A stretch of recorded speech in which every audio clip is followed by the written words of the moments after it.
2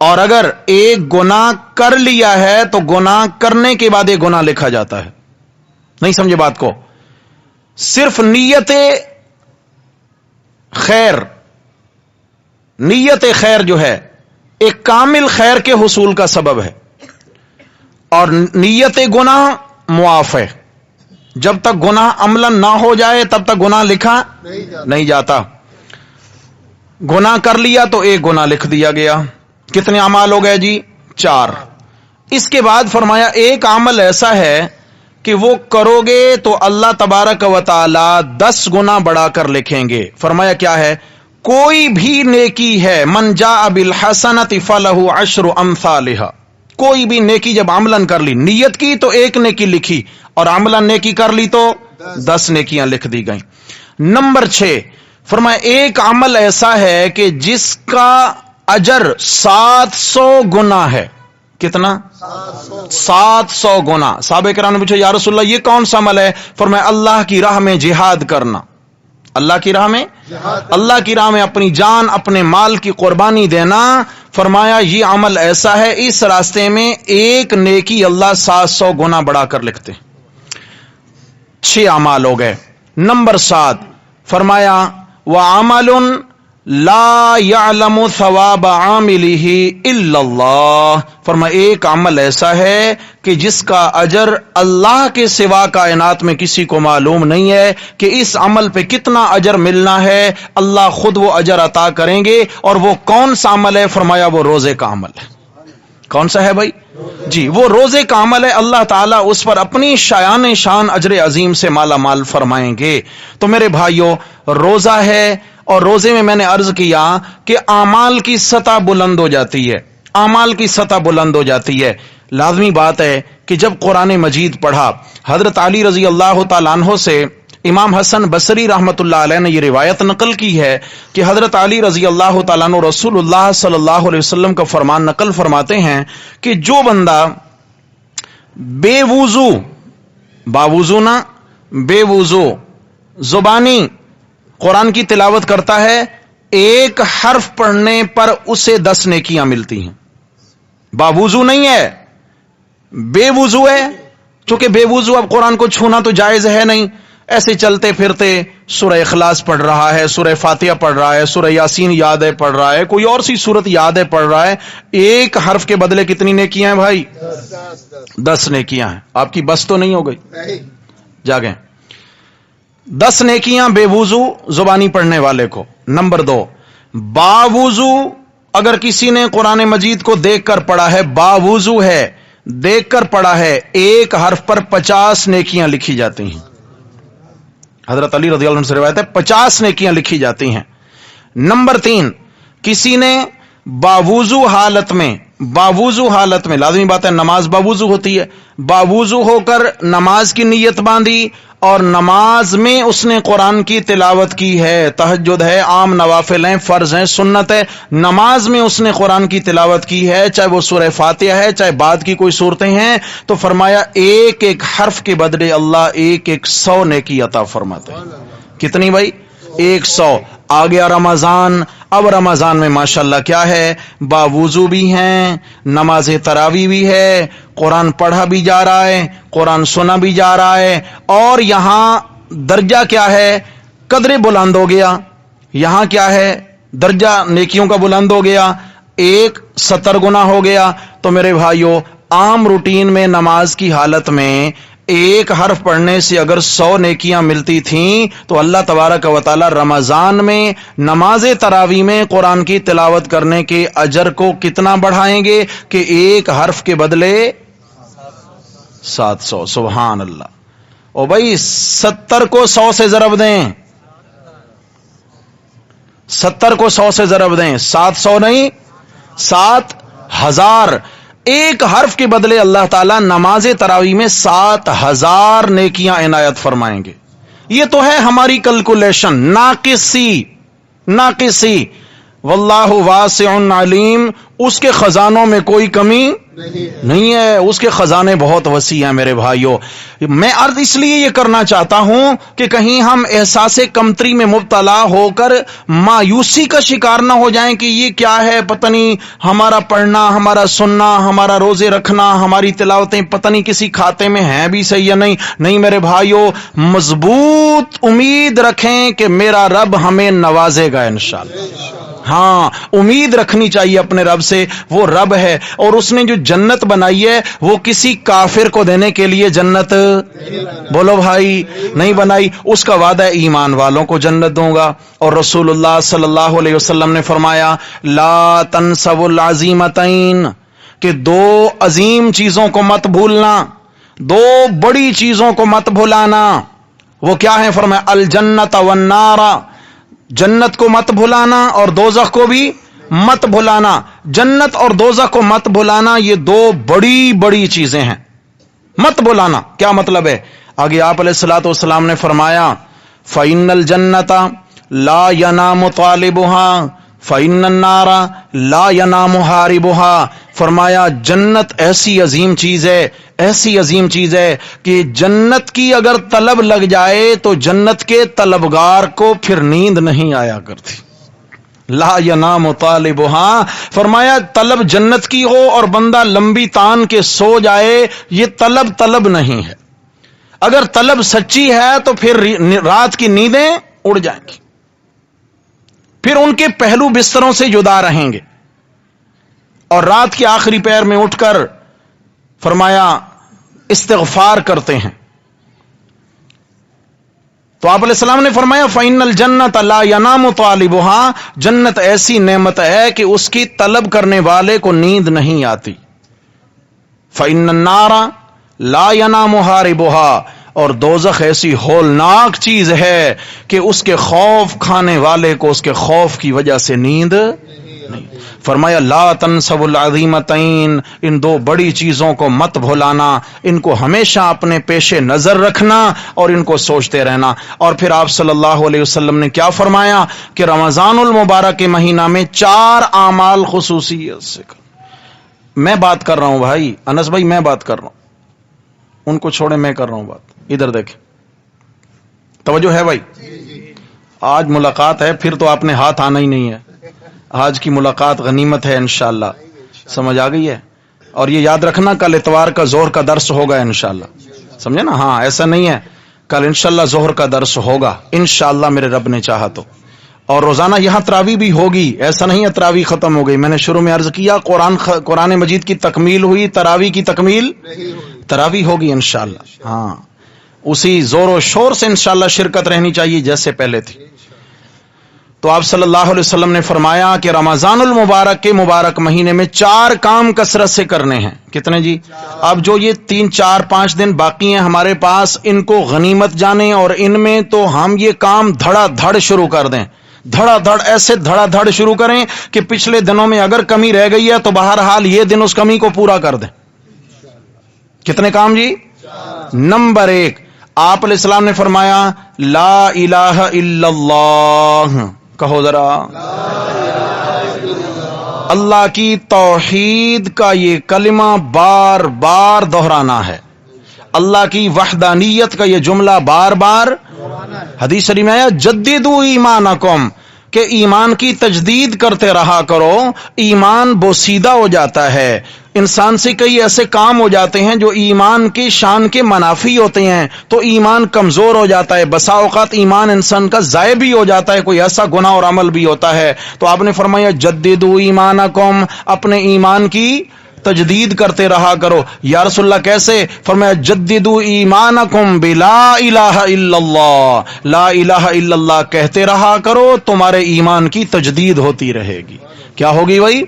تجدید ہوتی رہے گی۔ اور رمضان کے مہینے میں کثرت سے لا الہ الا اللہ کہنا ہے۔ نمبر 2، استغفر اللہ، کہیے ذرا بھائی، استغفر اللہ، اے اللہ میں معافی چاہتا ہوں، اے اللہ میں معافی چاہتا ہوں۔ مطلب کیا ہے کہ یا اللہ مجھ سے جتنے گناہ ہوئے، فلاں گناہ فلاں فلاں، ایک ایک گناہ پر انسان ضرب لگائے، توجہ ادھر رکھے، استحضار قلبی ہو اور انسان توجہ رکھ کر آنکھیں بند کر کے کہے، ایک گناہ پہ ضرب لگائے، استغفر اللہ، یا اللہ میں فلاں گناہ کی آپ سے معافی چاہتا ہوں، یا اللہ وہ گناہ مجھے معاف کر دے، یہ گناہ مجھے معاف کر دے، یہ گناہ معاف کر دے۔ چن چن کر اپنی زندگی سے گناہوں کا کچرا نکال باہر پھینکنا ہے انشاءاللہ۔ ایک ایک گناہ جب چن چن کے انشاءاللہ استغفار کر کر کے اللہ سے معاف کرائیں گے، خدا کی قسم کھا کے کہتا ہوں ہماری زندگیاں باغ بن جائیں گی انشاءاللہ، ایسے باغ کہ جو پھلوں اور پھولوں سے لہلہا رہے ہوں گے،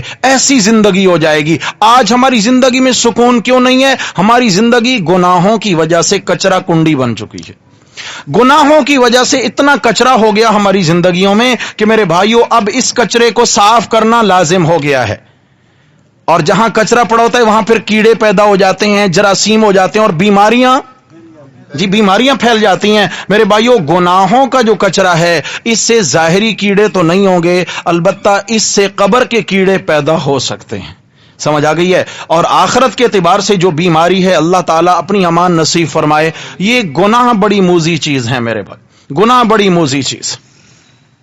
استغفار کرنی ہے انشاءاللہ۔ کتنی بار کریں گے؟ 1000۔ واہ 1000، واہ بھائی واہ، یہ کثرت ہے 1000 نا بھائی۔ اچھا ہم دن میں سانس کتنی بار لیتے ہیں؟ اندر لانا اور باہر نکالنا، ہر بار 2-2، ہر بار 2-2۔ آپ اگر کسی دن حساب کر لیں نا، کسی دن حساب کر لیں تو لاکھوں بار ہم نے سانس لیا، لاکھوں بار باہر نکالا، لاکھوں بار آ رہا ہے جا رہا ہے۔ بھائی اگر ہم سانسوں کی مقدار استغفار نہ کر سکیں کہ جتنی سانسیں لی ہیں دن اور رات میں، تو چلیں کم از کم اس کا آدھا حصہ تو حق بنتا ہے کہ نہیں بنتا؟ جی کیوں؟ ہمارے گناہ اتنے زیادہ ہیں، ہمارے گناہ اتنے زیادہ ہیں، اور ایک دن لگ کر اسی طرح چن چن کے اللہ تعالیٰ سے معاف کرائیں، چن چن کر معاف کرائیں۔ اور یاد رکھنا جب استغفار کریں حضرت حکیم الامت رحمہ اللہ نے لکھا ہے کہ استغفار کا فائدہ کب تجھے ملے گا؟ جب بھی تو کہے استغفر اللہ پوری توجہ سے، کسی گناہ کی معافی مانگ، اس کے بعد کامل یقین اپنے دل میں بٹھا دے کہ یہ گناہ تو معاف ہو چکا۔ جی بولو، یہ گناہ تو معاف، یہ اللہ کی رحمت سے امید نہیں یقین ہے۔ کیا ہے؟ جی یہ گناہ تو معاف ہو چکا۔ البتہ یہ ہے کہ بعد میں بھی کرتے رہیں، اس لیے کہ آپ صلی اللہ علیہ وسلم جیسی ہستی، معصوم عن الخطا ہستی کو بھی حکم ہوا فسبح بحمد ربک واستغفر، میرے پیغمبر آپ بھی استغفار کیا کریں جبکہ آپ کے ذمہ کوئی گناہ نہیں۔ معلوم یہ ہو گیا استغفار صرف گناہوں کو نہیں مٹاتا، استغفار انسان کو اوپر بھی لے جاتا ہے، اونچا لے جاتا ہے، انسان کے درجات بڑھاتا ہے۔ اس لیے گناہ بھی مٹانے ہیں، درجات بھی بڑھانے ہیں انشاءاللہ۔ نمبر 3، آپ علیہ السلام نے فرمایا کہ رمضان میں کثرت سے اللہ سے جنت مانگو۔ کیا مانگے بھائی؟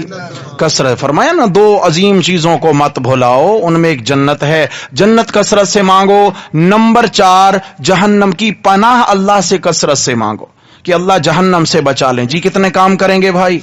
4 کام کریں گے۔ کون سے؟ ہاں، لا الہ الا اللہ کثرت سے۔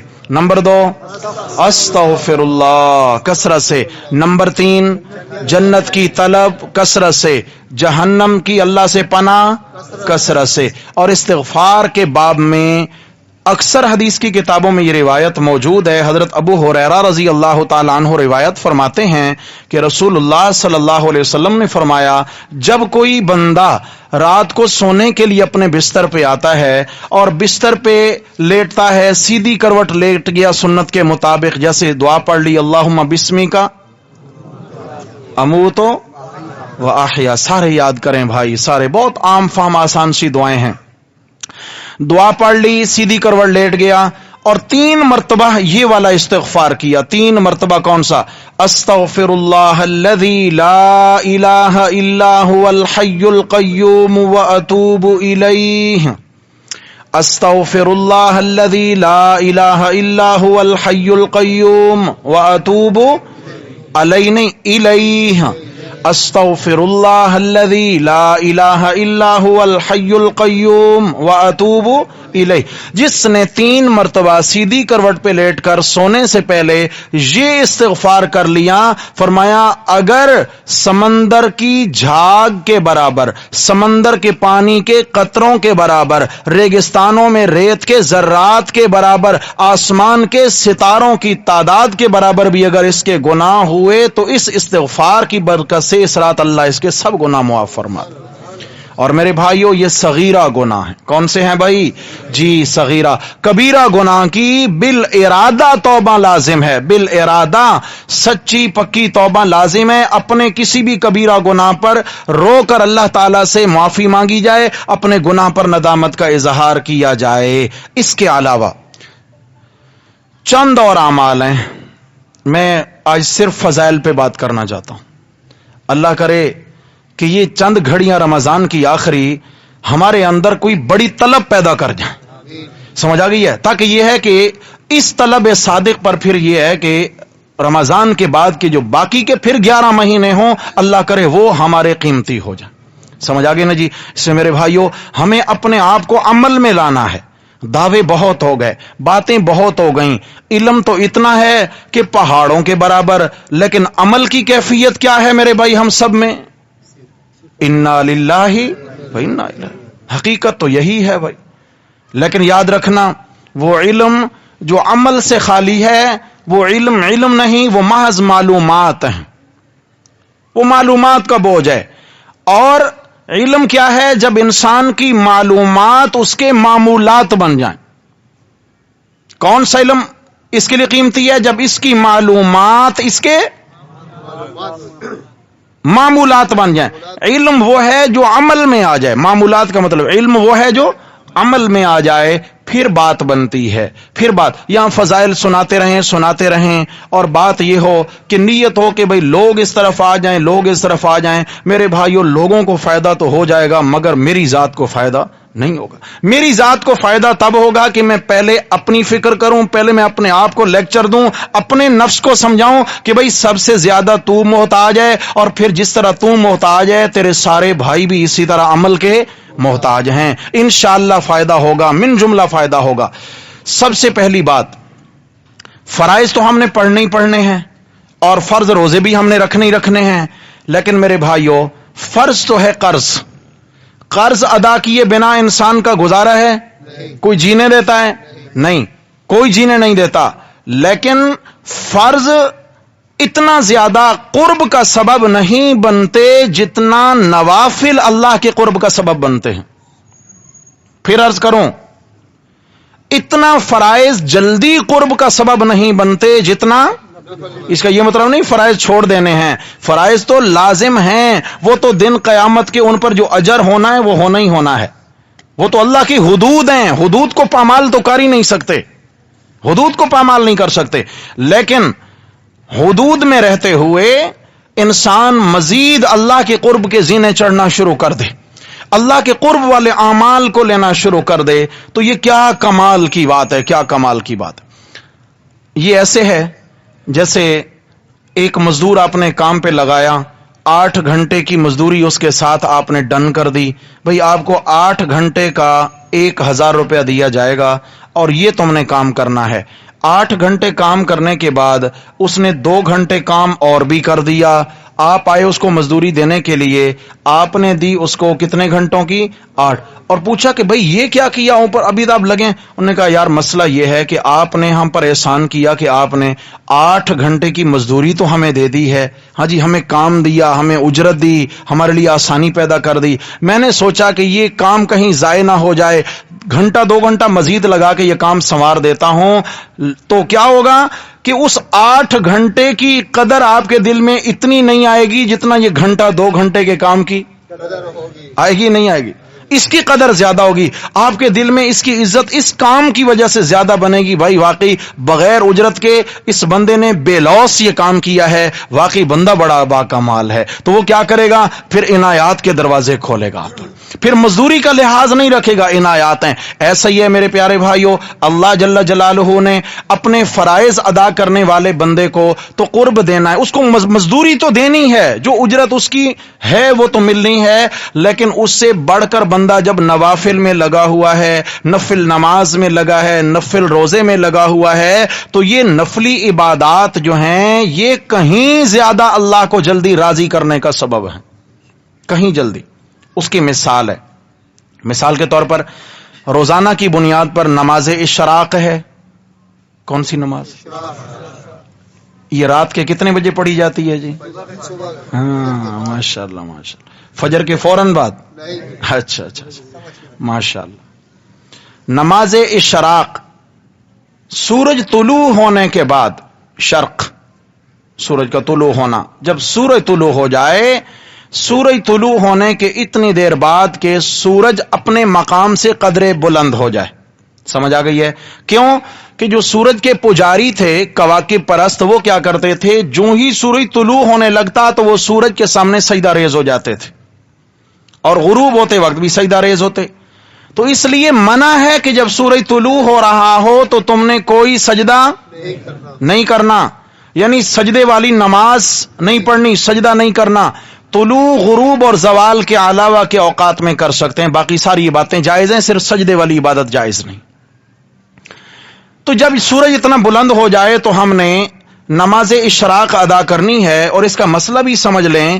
نماز اشراق کی 2 رکعت ہوتی ہیں. کتنی؟ 2. جی صحیح احادیث سے 4 رکعت نہیں ہے. کتنی ہے بھائی؟ 2. ہاں 2 رکعت ہیں نماز اشراق کی. دیکھیں ہم نے سنت طریقہ نہیں چھوڑنا بھائی، نوافل میں بھی سنت طریقہ نہیں چھوڑے. ہم جتنی تعداد مقرر ہے اس کو لے کے چلیں گے، انشاءاللہ کام بنے گا. جہاں تعداد مقرر نہیں ہے وہاں جتنا جی چاہے کریں. ایک چابی ہوتی ہے، چابی لگے گی تو تالا کھلے گا نا بھائی. اچھا، چابی کے دندانوں میں ایک دندانہ توڑ دیں، کم کر دیں، تالا کھلے گا؟ اچھا، ایک دندانہ بڑھا دیں، تالا کھلے گا؟ نہیں کھلے گا. چابی کے دندانے پورے ہوں گے تو تالا کھلے گا. اسی طرح شریعت کے اندر بعض چیزیں بالکل خاص ہیں، ان کی تعداد متعین ہے، ان کا وقت متعین ہے، ان کی مقدار متعین ہے. اس مقدار سے کم کریں گے تو بھی تالا نہیں کھلے گا، زیادہ کریں گے تو بھی تالا نہیں کھلے گا. حضرت حکیم الامت رحم اللہ نے ایک عجیب واقعہ لکھا ہے کہ ایک اللہ والے تھے، دنیا دار تھے پہلے، پھر اللہ تبارک و تعالیٰ نے ان کو سمجھ عطا فرمائی. نام بھی لکھا ہے، مجھے نام بھول گیا، اللہ کے بڑے ولی گزرے ہیں وہ. انہوں نے کسی عالم سے سنا کہ بھائی جب رات بستر پہ آئیں تو تسبیحات فاطمہ جو ہے نا وہ پڑھا کریں. وہ کیا ہیں؟ 33 بار سبحان اللہ، 33 بار الحمدللہ، 34 بار اللہ اکبر. یہ حضرت فاطمہ رضی اللہ عنہ کی تسبیحات ہیں. آپ علیہ السلام نے ان کو تاکید فرمائی تھی اور تعداد بتلائی تھی. بستر پہ آئیں تو یہ ہے کہ فرمائے جتنا بھی بدن تھکن سے چور ہوگا، خاص کر خواتین کے لیے تو بہت قیمتی نسخہ ہے، سارا دن کام کرتی ہیں گھر کا، بستر پہ آ کر یہ تسبیحات پڑھ لیں، اللہ تعالی خزانہ غیب سے پورے بدن کی سروس کر دیں گے. تھکن دور ہو جائے گی انشاءاللہ، اور آخرت کے اعتبار سے جو اجر ہے وہ تو بڑا با کمال ہے. حضرت نے لکھا ہے کہ وہ جو اللہ والے تھے انہوں نے کسی عالم سے یہ سنا کہ بھائی اس طرح پڑھنی ہے، تو انہوں نے کہا میں 33 کا پابند تھوڑی ہوں، میں تو بھائی سینکڑوں بار کروں گا. بستر پہ آ کر شروع ہو گئے جناب علی، سینکڑوں بار سبحان اللہ پڑھ ڈالی، سینکڑوں بار الحمدللہ، اللہ اکبر. رات خواب میں دیکھتے ہیں کہ حشر کا میدان لگا ہوا ہے، اور حشر کے میدان میں یہ ہے کہ اعلان ہوتا ہے کہ تسبیحات فاطمہ پڑھنے والے لوگ اٹھیں اور جنت میں چلے جائیں. تو فرمایا کہ میرے برابر میں بہت سارے لوگ تھے ان تسبیحات کی پڑھنے والے، اٹھے اور جنت میں چلے گئے. میں اٹھ کے چلنے لگا تو فرشتے نے میرا ہاتھ تھام لیا. تم کہاں جا رہے ہو بھائی؟ میں بھی تو تسبیحات پڑھتا ہوں. نہیں تم تو نہیں پڑھتے؟ کہ نہیں جی میں تو پڑھتا ہوں، میں نے تو اتنی زیادہ پڑھی ہیں. فرشتے نے کہا تم نے زیادہ پڑھی ہیں، حضرت فاطمہ کی سنت ادا تو نہیں کی ہے. جو تسبیحات کی تعداد مقرر ہے تم نے وہ تو نہیں کی ہے. تم نے اس دین کے عمل میں اپنی مرضی کو دخیل کیا ہے, تم نے اپنی مرضی سے تعداد بڑھا دی ہے. لہذا اعلان ہے کہ جو اس سنت پہ چل کر تسبیحات پڑھتا ہے وہ جنت میں جائے گا. تو جب آنکھ کھلی تو وہ کہتے ہیں کہ میرا اس دن سے سنت عمل پر اتنا یقین مضبوط ہوا کہ اب کوئی عمل بھی سنت سے نہ آگے بڑھے گا نہ کم ہوگا, عین سنت کے مطابق ہوگا. اس لیے سنتوں کو سیکھ سیکھ کے انشاءاللہ عمل کرنا ہے بھائی. تو میں عرض یہ کر رہا تھا, اشراق کے نوافل کی کتنی رکعات ہیں؟ ہاں جی 2 رکعات ہیں. اب اشراق پڑھنے پر ہمیں وقت تو آپ کو سمجھ میں آ گیا. اشراق پڑھنے کا طریقہ کیا ہے؟ اشراق پڑھنے کا طریقہ یہ ہے کہ فرض نماز فجر کی پڑھنے کے بعد اصل جو طریقہ ہے وہ یہ ہے, اور یہ بھی یاد رکھنا تمام نوافل کا اجر مسجد میں کم ہے اور گھر میں زیادہ ہے. تمام نوافل مسجد میں اجر نوافل کا کم ہے اور گھروں میں. آپ علیہ السلام نے فرمایا اللہ تجعلوا بیوتکم قبورا. آج ٹھنڈی ٹھنڈی باتیں کروں گا ساری بھائی, سمجھ آ گئی, ساری ٹھنڈی باتیں ہوں گی, اس لیے آپ متوجہ رہیں. آپ علیہ السلام نے فرمایا اپنے گھروں کو قبرستان نہ بناؤ, اپنے گھروں میں نماز پڑھا کرو. جیسے قبرستانوں میں نماز نہیں ہوتی ایسے اپنے گھروں کو بھی قبرستان مت بناؤ. نفل نماز پڑھو, سنتیں گھر میں پڑھ کر کے جایا کرو. تو نوافل کا جو اجر ہے وہ گھر میں ہے. یہ محض اشراق کے نوافل ہیں جن کا مسجد میں اجر زیادہ ہے. اشراق کے وہ واحد نوافل ہیں جن کا اجر کہاں زیادہ ہے؟ مسجد میں.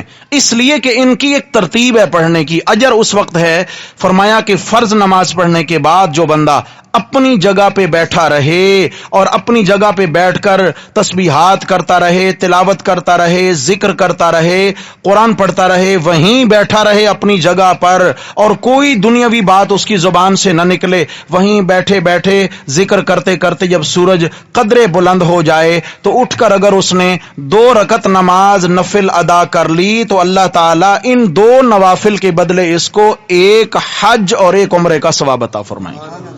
1 حج اور ایک عمرے کا ثواب نصیب ہو جائے گا.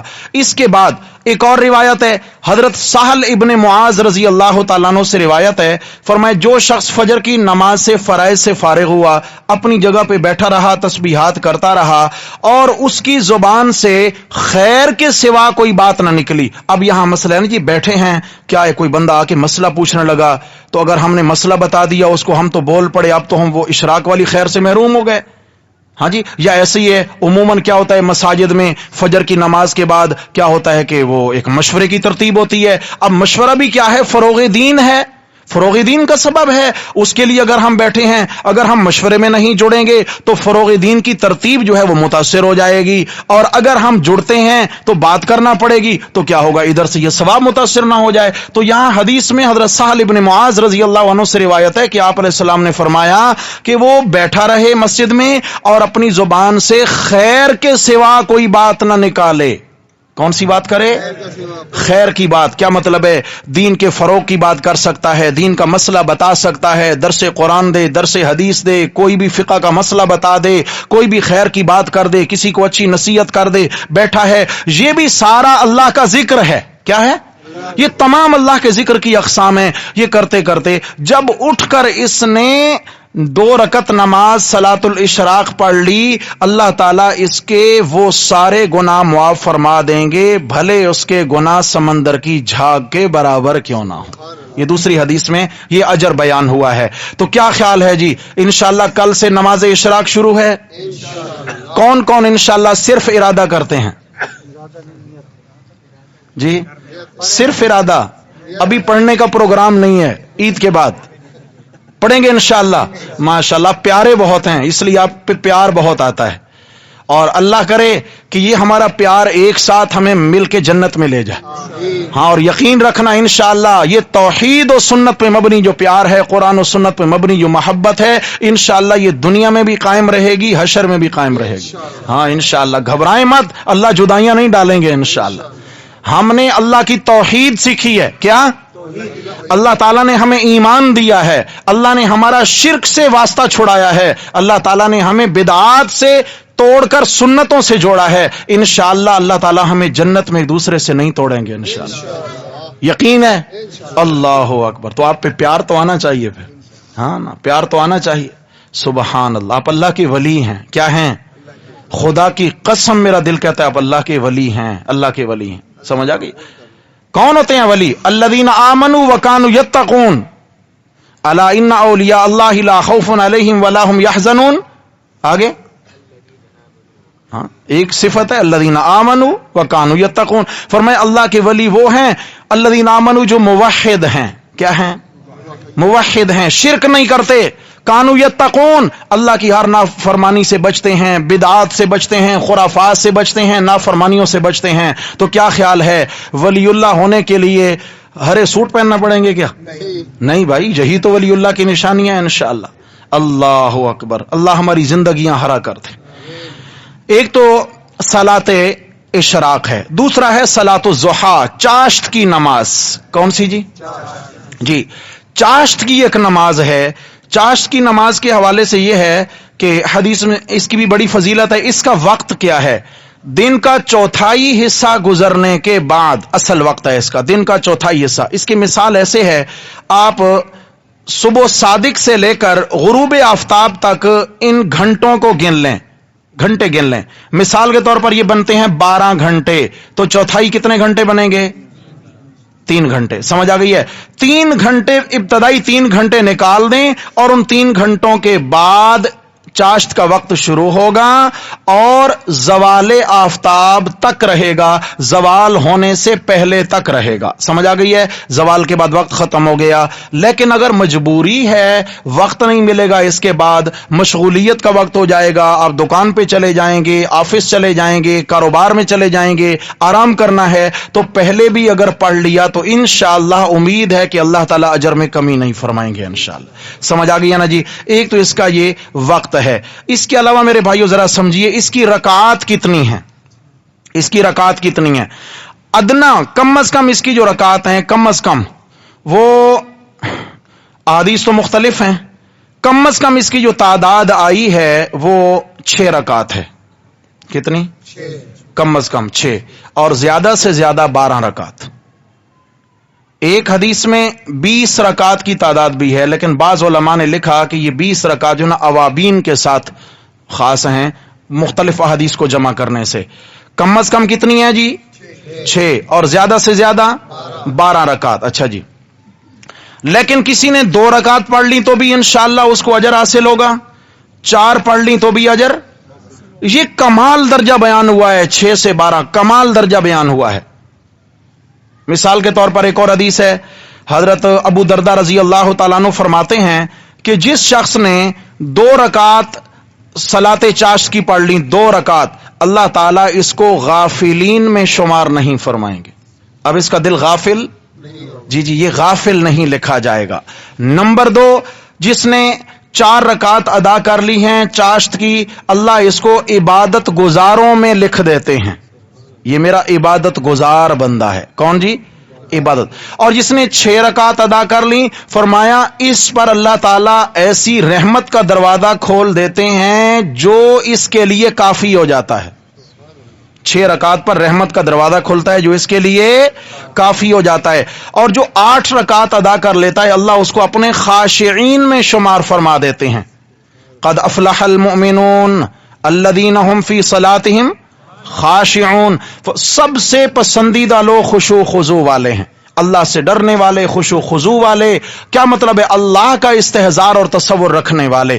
8 رکعت پر کیا ہے جی؟ خشوع و خضوع نصیب ہو جاتا ہے. اور فرمایا جو 12 رکعت ادا کر لیتے ہیں تو اللہ تبارک و تعالی اس کے لیے جنت میں ایک محل تعمیر فرما دیتے ہیں. سمجھے؟ ترمذی میں بھی حدیث موجود ہے اور الترغیب و ترہیب کے اندر بھی یہ روایت موجود ہے. حضرت ابو درداء رضی اللہ تعالیٰ عنہ اس کے راوی ہیں. اس کے علاوہ میرے بھائیوں صلاۃ الاوابین, اواب, بات ختم کرتا ہوں جی, آپ تھک گئے ہیں, بات ختم کرتا ہوں. صلاۃ الاوابین, اواب کون ہوتا ہے؟ اواب کا معنی اللہ کی جانب رجوع کرنے والا شخص, پلٹ کے آنے والا اللہ کی جانب, یعنی کہیں اسے سکون نہ ملے اللہ کے بغیر, اللہ کے در پہ سکون ملے. صلاۃ الاوابین, اللہ کی جانب رجوع رہنے والوں کی نماز.